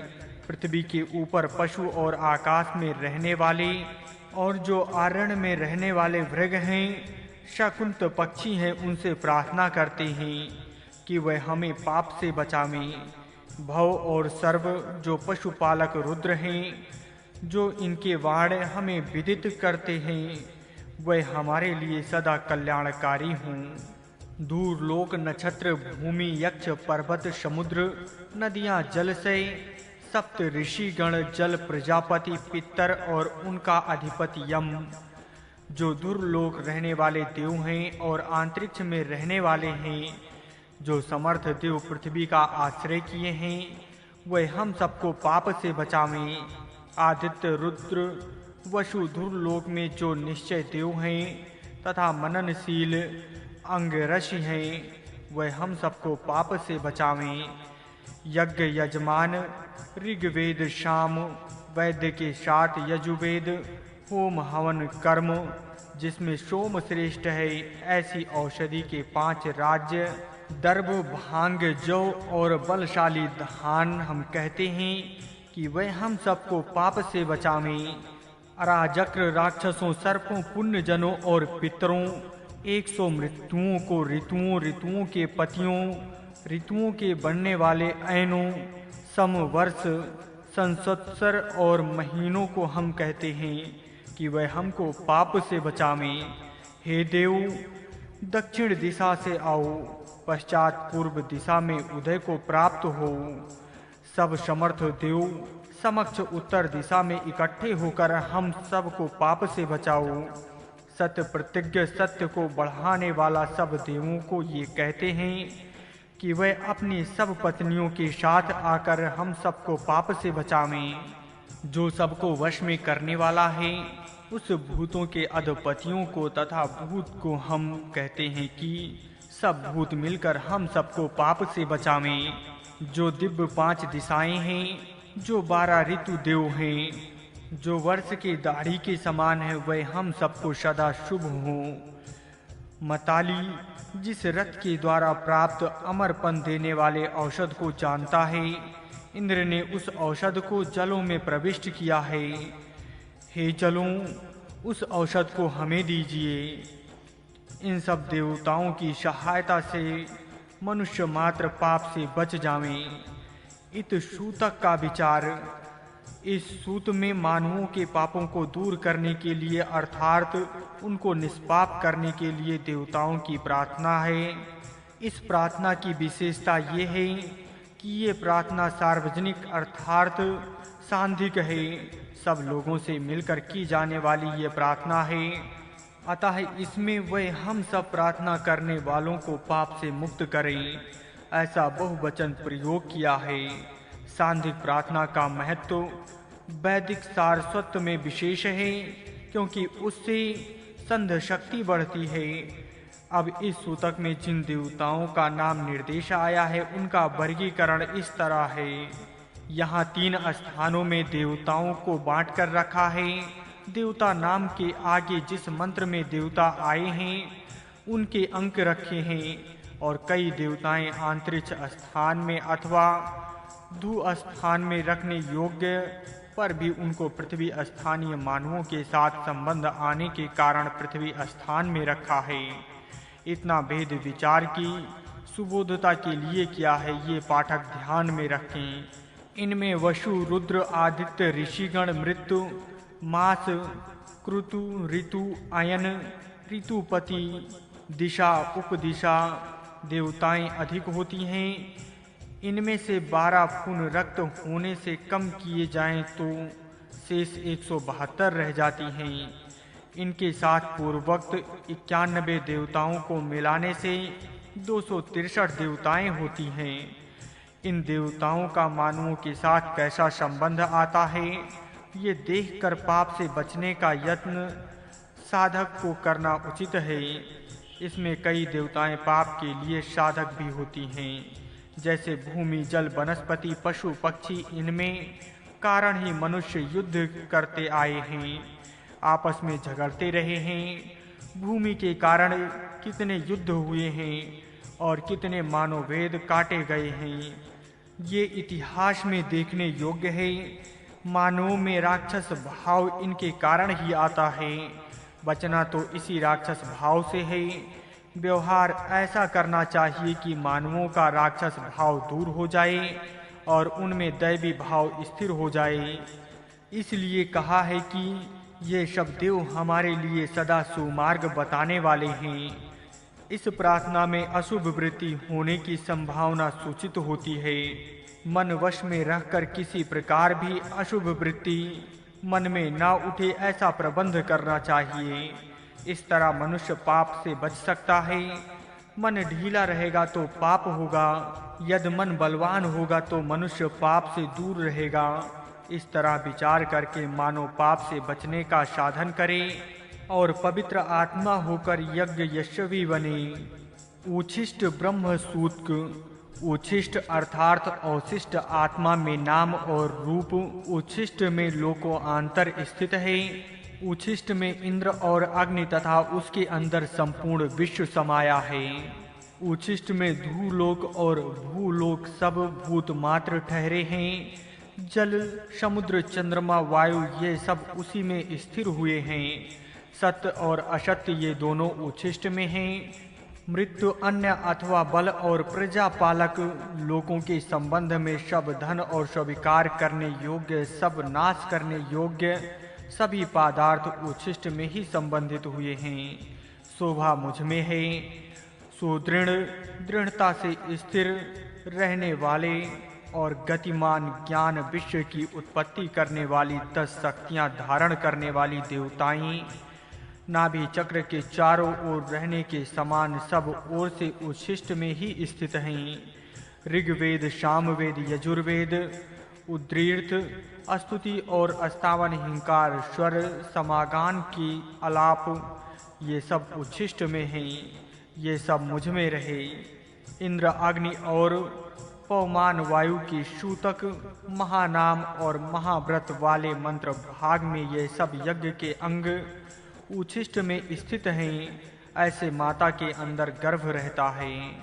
राजसूय, वाजपेय, अग्नि अष्टोम वो हिंसा रहित यज्ञ, अर्क, अश्वमेघ, आनंद देने वाला, जीवों का रक्षक यज्ञ ये सब उच्छिष्ट में ही स्थित हैं।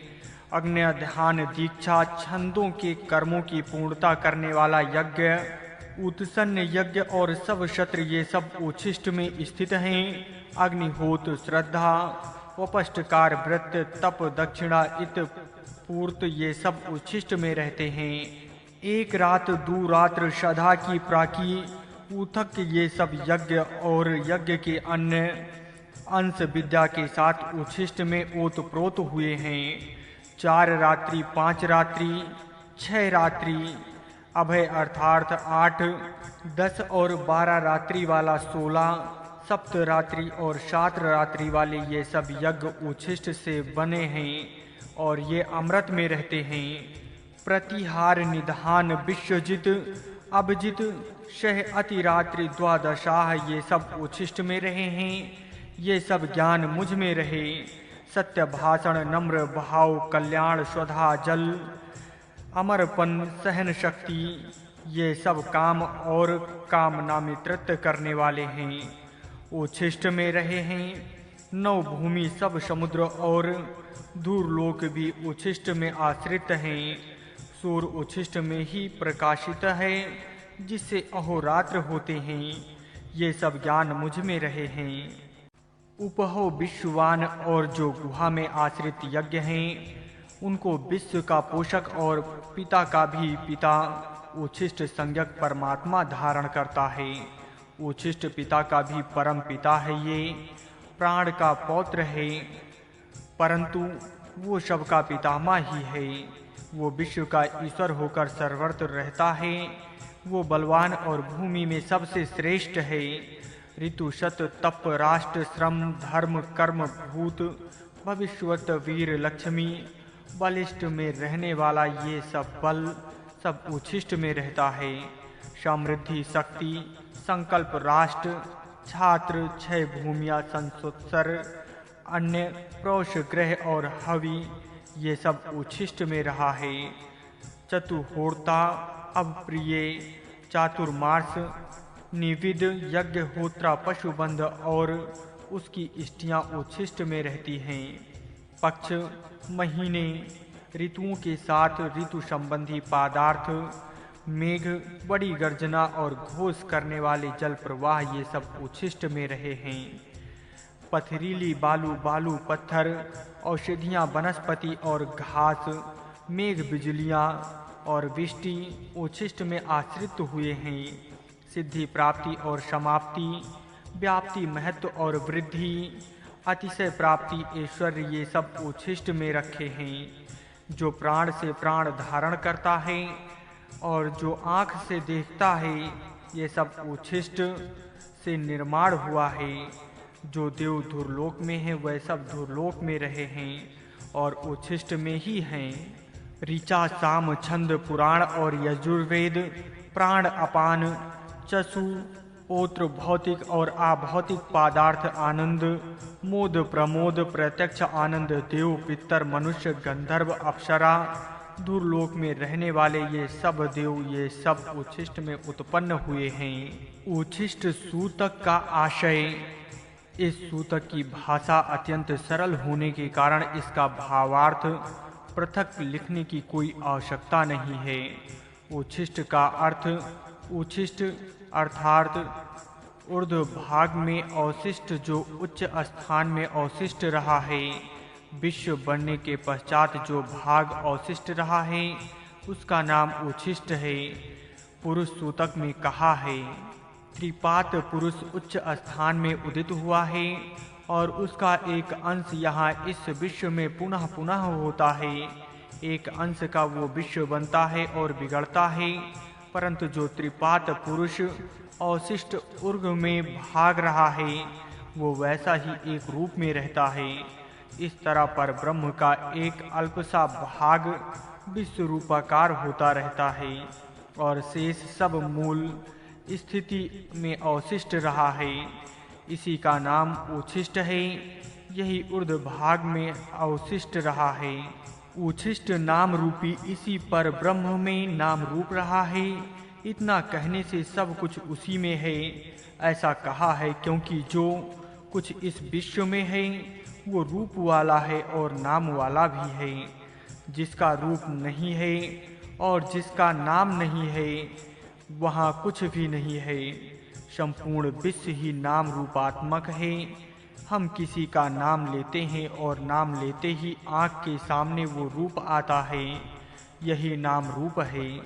और ये सब नाम रूप उस उच्छिष्ट पर ब्रह्म में रहा है। नाम भी उच्छिष्ट में है और रूप भी उच्छिष्ट में है। इतना कहने से उस उच्छिष्ट पर ब्रह्म का नाम रूप रहा है ऐसा अर्थ हुआ है। जैसे घड़ा, ये नाम और घड़े का रूप ये सब मिट्टी में रहता है, अर्थात ये मिट्टी ही नाम रूपात्मक घड़ाकार होकर हमारे सामने आती है। इसी प्रकार उच्छिष्ट पर ब्रह्म नाम रूप धारण करके विश्वकार होकर विश्व रूपी बनकर हमारे सामने आता है। यही परमात्मा का विश्व रूप दर्शन जो भगवत गीता के 13वें अध्याय में कहा गया है और यजुर्वेद के रुद्र अध्याय में वर्णित हुआ है।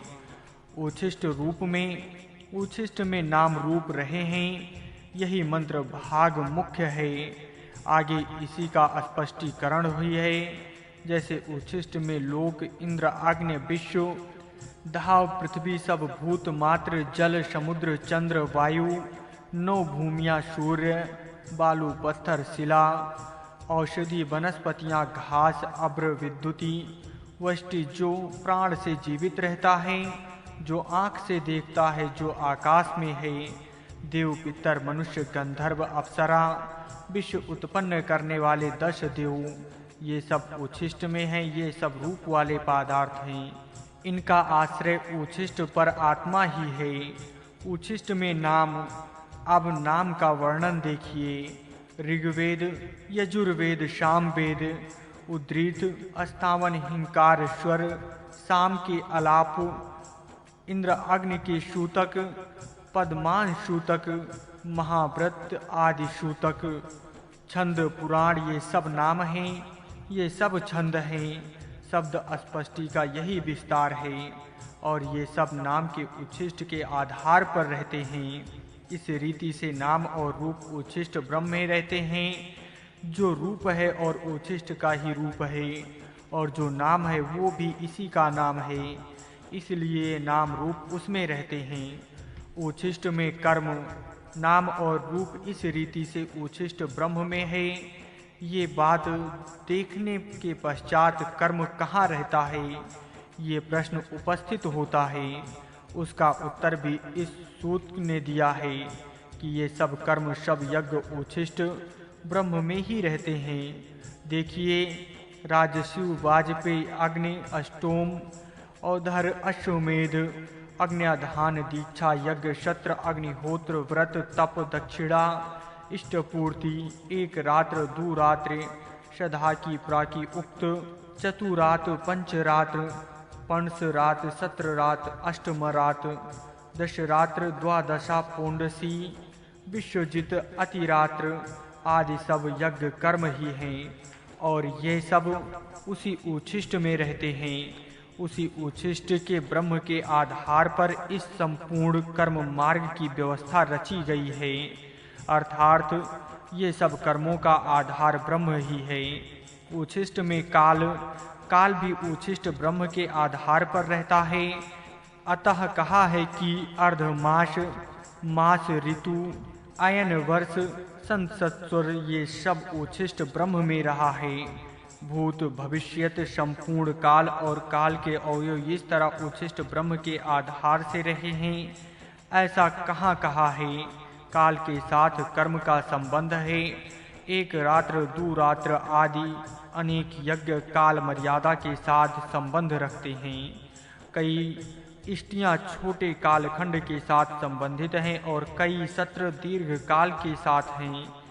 तथापि सब यज्ञ इस तरह काल से मर्यादित होते हैं। अर्थात जैसा नाम रूप का परस्पर संबंध है, उसी तरह काल और कर्म का परस्पर संबंध है। पाठक इसकी अच्छी तरह विचार करें और इसका अनुभव करें। श्रद्धा, तप, व्रत, दीक्षा, सुनृत, नर्म भाव, कल्याण, स्वधा अर्थार्थ, अपनी धारण शक्ति, बल, अमृतत्व, सहन सामर्थ्य, कामना, वासना, ऋतु, सत्य, श्रम, धर्म, वीर, पराक्रम, लक्ष्मी, शोभा, समृद्धि, संकल्प, छात्र, बल, सिद्धि, प्राप्ति, समाप्ति, व्याप्ति, महत्व, वृद्धि, आनंद, मोद, प्रमोद, ये सब जो कर्म के साथ संबंध रखने वाले गुण हैं, वे भी मानव की उन्नति के लिए अत्यंत आवश्यक हैं। ये सब उच्छिष्ट ब्रह्म के आधार पर रहते हैं। जो प्राण से सजीव रहते हैं और जो आँख से देखते हैं, वह सब प्राणी मात्र उच्छिष्ट ब्रह्म से आश्रय पाकर रहते हैं। अर्थात वो उच्छिष्ट ब्रह्म से पृथक नहीं है। सत्य, असत्य, जीवन, मृत्यु, वर्ण और दावण, ये सब द्वंद्व उच्छिष्ट ब्रह्म में ही रहता है। अर्थात जो कुछ यहाँ है सब उसका संबंध पर ब्रह्म से है। पर ब्रह्म से पृथक अस्तित्व किसी का नहीं है। इसमें अनेक यज्ञों के नाम आए हैं। इनका स्वरूप यजुर्वेद की व्याख्या में प्रसंग के विशद किया जाएगा, क्योंकि कर्म कांड यजुर्वेद का विषय है। जो विश्व रूप दर्शन का विषय यहाँ कहा है, वही श्रीमद् भागवत गीता के 11वें अध्याय में विस्तार से कहा है और यजुर्वेद के रुद्र अध्याय में भी अधिक से ही विस्तार कहा है। पाठक तुलना करके वेद का तत्व जाने।